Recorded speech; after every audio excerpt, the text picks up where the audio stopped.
Après la première opération chirurgicale du jeune Ebo, une deuxième s'impose afin de définitivement régler son problème de santé. En rappel, il avait été victime d'une brûlure caustique de l'œsophage. Au bloc opératoire, tout est fin prêt. Les chirurgiens équipés, le matériel d'intervention est comptabilisé pendant que le patient, lui, est déjà immobilisé à l'aide d'une anesthésie.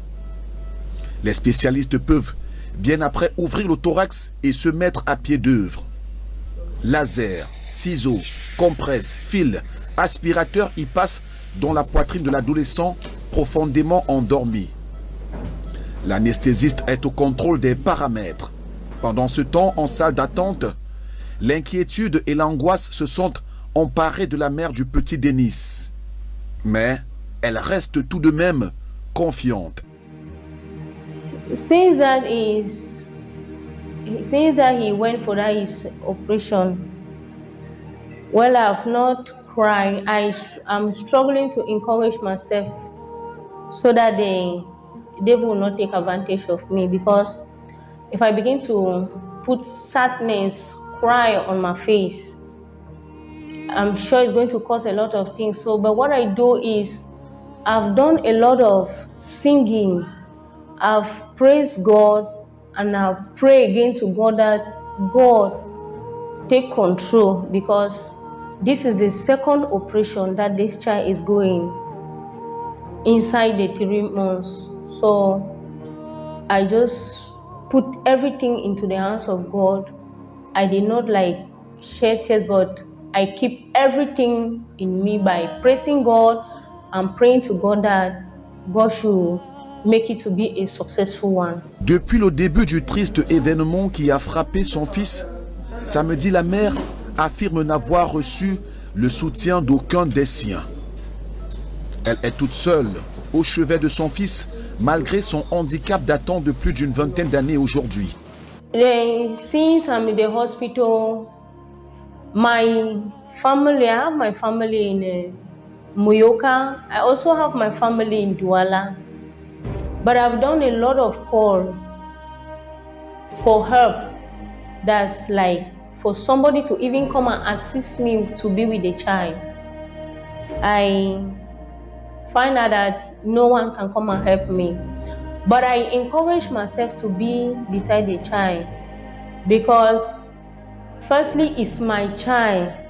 And if no one is there to come and help me for the child, I have to take up the courage to be there for the child, despite of my disability. So I am encouraged myself to be beside the child and to know all what is going on with the child, because since for day one of this problem, I have been there for this child, me alone, and then I have observed.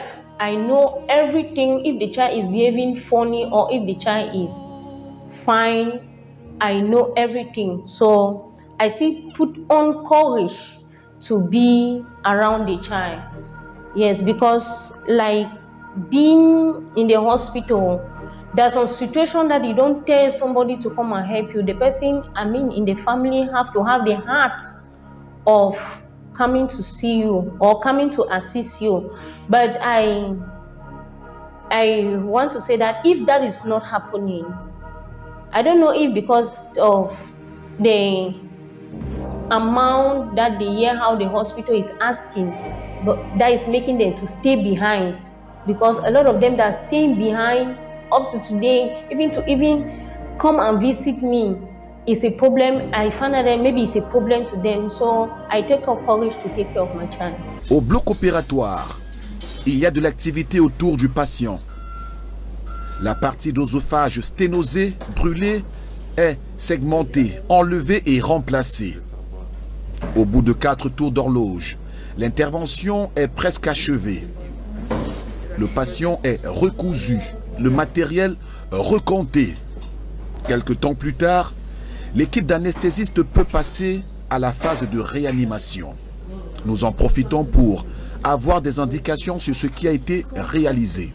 Bonjour à tout le monde, aux téléspectateurs de Regard Social et Equinox en général, dont l'enfant Ebot Denis, âgé de 15 ans, que nous avons opéré ce matin avec l'équipe française de Bayonne, a été admis au mois de juin de cette année pour absorption de soude caustique par mégarde. Il a bu par mégarde de la soude caustique. Sa mère est fabricante de savon. C'est son petit métier qu'elle fait pour subvenir aux besoins de sa famille, étant veuve avec 2 enfants à sa charge. Donc, il a bu par mégarde la soude caustique et il a eu une sténose de l'œsophage. Pour dire en termes clairs, là, il ne parvenait pas, l'œsophage s'est bouché, s'est fermé et il ne parvenait plus à avaler. Il était en dysphagie totale. Ni les liquides, ni les aliments solides ne pouvaient plus passer. Donc, dans un premier temps, au mois de juin, quand il est arrivé en pédiatrie, nous lui avons réalisé une gastrostomie d'alimentation. Donc, qui consiste à lui mettre un tuyau dans l'estomac par lequel il ne peut manger que des bouillies. Tout ce qui est bouilli, tout ce qui est moulé et un peu liquide. Donc, il n'avait plus le droit, il n'avait plus le goût des aliments dans la bouche parce que rien ne passait, il renvoyait tout. Même les crashs, il renvoyait tout. Donc, nous l'avons préparé pour cette intervention qui a été réalisée aujourd'hui, qui consiste à lui refaire un œsophage, à lui faire une plastie œsophagienne. Donc, on avait besoin de l'expertise de nos collaborateurs, la coopération de Bayonne qui dure depuis 15 ans déjà avec l'hôpital général. Pour réaliser cette intervention, on en a déjà fait, ce n'est pas le premier cas, on en fait souvent. Mais on avait quand même besoin d'un œil un peu plus habitué, comme celui du docteur Dombris, qui est un vieux chirurgien français retraité, qui nous donne des coups de main de temps en temps. Donc l'intervention a consisté en 2 étapes, par 2 abords, qu'on appelle scientifiquement l'intervention de Lewis-Santi, donc qui consiste à aborder déjà dans un premier temps par un abord abdominal. Donc, on ouvre l'abdomen, on fait une gastrolyse, c'est-à-dire on dégage l'estomac de toutes ses attaches, on libère l'estomac. Et la deuxième étape, là, il a fallu faire intervenir nos collègues chirurgiens thoraciques, le docteur Sango et le docteur Banga, qui sont venus. On a changé de position pour mettre l'enfant en position thoracique. Et là, ouvrir le thorax, décoller cet œsophage, ce fragment d'œsophage à peu près 10 cm qui était complètement sténosé, qui ne passait pas, le réséquer et remonter l'estomac à la place de cet œsophage qu'on a enlevé et anastomoser le bout, le petit bout qui lui restait encore viable sur l'estomac. Donc, il a une grande partie de l'estomac plutôt dans l'œsophage maintenant. Donc, après, le docteur Pierrette Cozade, qui fait partie de la coopération, elle est médecin anesthésiste, donc qui a assumé l'anesthésie et elle est en train de faire une anesthésie, un analgésique pour le post-op, pour qu'il n'ait pas très mal après l'intervention. Elle lui a fait une rachis anesthésie en post-op pour qu'il n'ait pas mal en rien. On va le garder en réa pour 4-5 jours, juste le temps de le surveiller. Il n'est pas inquiétant, mais bien sûr que les complications, ça peut exister. C'est une grosse intervention. On a fait pratiquement 4 heures d'intervention, mais c'est une grosse intervention qui a beaucoup de morbidité quand même aussi. On ne peut pas les négliger. Donc la majeure partie des morbidités, c'est thoracique. Donc on peut avoir des fuites dans le thorax, avoir des infections.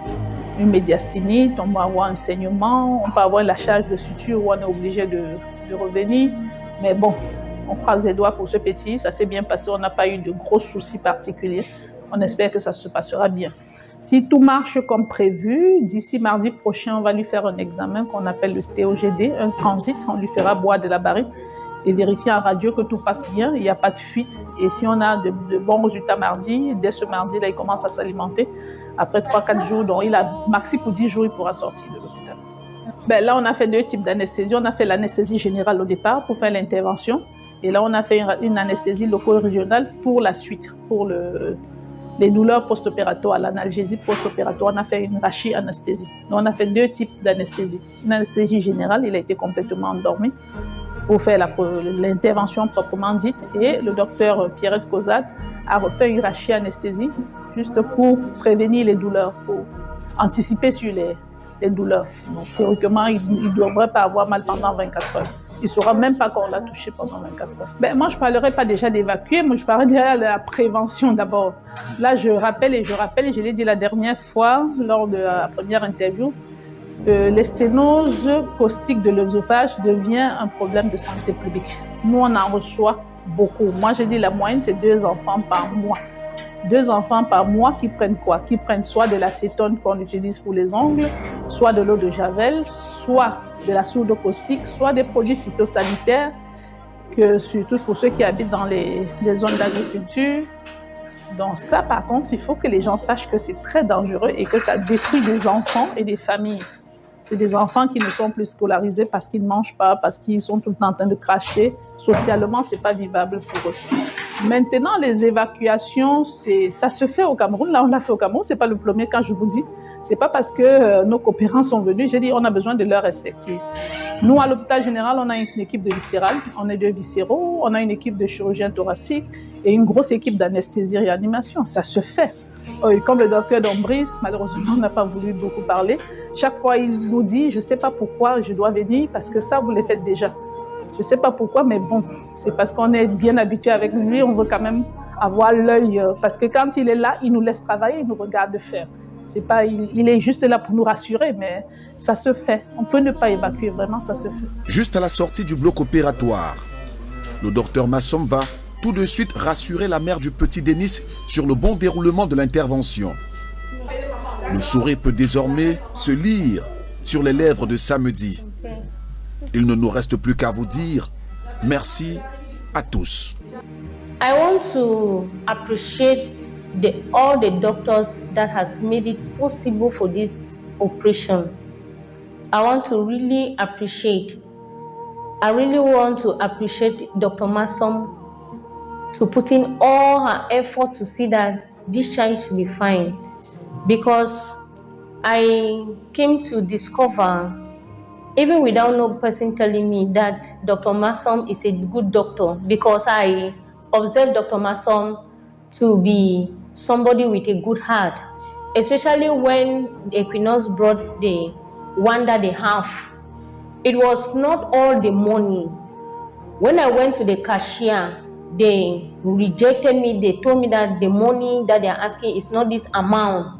So they called for Dr. Massom. Dr. Massom came to the cashier and pleaded the cashier that, well, that she is believing that the Equinox will come with the other money, but let the cashier record the money that the Equinox has given. So from there, I started to notice that Dr. Massom is a good doctor. And then when I left the cashier, that's where we are paying the money, I came back and thanked Dr. Massom, but she did not know why I was thanking her especially, but I just told her that, Doctor, I am very grateful for you putting all your best to see that this child should be fine. So she just told me that it's okay with a smile.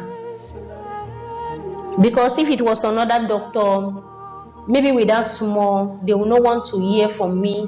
They will not want to accept the money, and even all the rendezvous that I'm coming, Dr. Massom is always smiling. So I discovered that Dr. Massom is a very good doctor, and she put into her best to see that she invites the doctors from France to come and assist her for the operation.